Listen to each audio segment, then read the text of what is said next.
உங்களுக்கு ஒரு 2 நிமிஷம் இருந்தால் இந்த வீடியோவை பாருங்கள். நான் இந்தியாவை விட்டு வெளியில் வந்து 15 வருஷம் ஆகுதுங்க. இன்றைக்கி நான் ஒரு பிரிட்டிஷ் சிட்டிசன். தமிழ்நாட்டில் நடக்க போகிற எலெக்ஷனில் எனக்கு ஓட்டு போகிறதுக்கு கூட உரிமை கிடையாது. அப்படி இருந்தும் நான் தமிழ்நாடு அரசியல் அங்கே ஒரு மாற்றம் வரணும் அப்படின்னு பேசுறதுக்கான ஒரே காரணம், 20 வருஷத்துக்கு முன்னாடி வருஷத்துக்கு 60,000 ரூபா கட்டி 4 வருஷம் இன்ஜினியரிங் படித்து முடித்து வெளியில் வந்ததுக்கப்புறம் எனக்கு கிடைச்ச முதல் வேலையோட சம்பளம் 1500 ரூபாய்.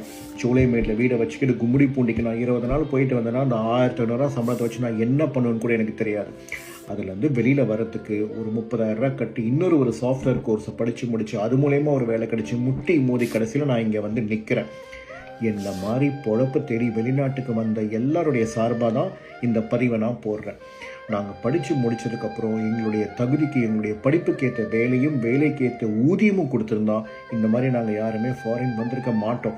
இன்றைக்கி நாங்கள் அப்ராடில் இருக்கோம், இன்றைக்கி நாங்கள் நல்லா சம்பாதிக்கிறோம், நிம்மதியாக இருக்கோம், சந்தோஷமாக இருக்கோம். ஆனால் எங்களுடைய உண்மையான சந்தோஷம் நம்ம ஊரில், நாங்கள் பிறந்து வளர்ந்த ஊரில் நம்ம மக்களோடைய நம்மளுடைய சொந்த பந்தங்கள் எங்கள் நண்பர்களோடு சேர்ந்து கொண்டாடுறது தான் எங்களுக்கு உண்மையான சந்தோஷமே. அதனால தான் ஃபாரின்லேருந்து போடுற நிறைய வீடியோஸில் நாங்கள் இந்தியா கூட எப்படியாவது கனெக்ட் பண்ணி நம்ம ஊருக்கு வந்துட்டு இதை பண்ணோம் அதை பண்ணோன்னு எல்லாருமே போடுறாங்க. ஸோ இன்றைக்கி 20 வருஷம் கழித்து இன்றைக்கி இதே நிலைமை தான் இருக்குது. இன்றைக்கும் வேலை இல்லாத பிரச்சனை இருக்குது. அதை சேர்த்து வச்சு விவசாயிகள் பிரச்சனை, மது பழக்கம், போதை பழக்கம், கொலை கொள்ளை எல்லாமே நடந்துகிட்ருக்குங்க. இந்த 20 வருஷத்தில் பெருசாக மாற்றம் ஒன்றுமே நடக்கலை. இது 20 வருஷம் இல்லை, கடந்த 40-50 வருஷம் கூட சொல்லிட்டு போகலாம்.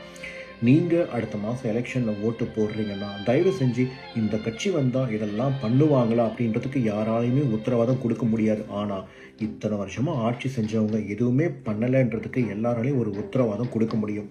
கொஞ்சம் யோசித்து கொஞ்சம் சிந்தித்து செயல்பட்டு நீங்கள் ஓட்டு போடுங்க. ஏன்னா இன்றைக்கி நீங்கள் ஓட்டு போடுறது உங்களுக்காக மட்டும் இல்லை, உங்களுடைய அடுத்த தலைமுறையினருக்காக சேர்த்து தான் நீங்கள் ஓட்டு போடுறீங்க.